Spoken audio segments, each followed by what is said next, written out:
A new report claims that the Israeli military is low on munitions and that top Israeli generals are backing a ceasefire with Hamas in Palestine's Gaza, even if the Palestinian resistance group maintains control of the enclave for a while. The report, published by the New York Times, cites 6 top Israeli generals, most of them anonymous, as saying that a truce is the safest and quickest way to free the 120 remaining Israeli hostages in Palestine's Gaza, and allows Israeli forces to prepare for a potential invasion of Lebanon to confront Hezbollah.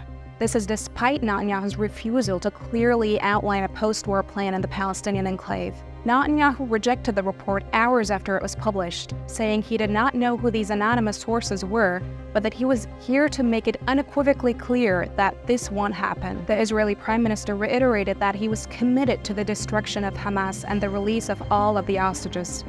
Yet, even before the article was published, the long-simmering dissatisfaction with Netanyahu's current strategy has been evident in the public statements of Israeli military leaders. On June 19, military spokesperson Daniel Hagari admitted that Netanyahu's aim of eradicating Gaza's leadership was unattainable. חמאס זה רעיון. חמאס נטוע בלבבות של התושבים בעזה. חמאס לא ייעלם. מעזה, הוא לא ייעלם.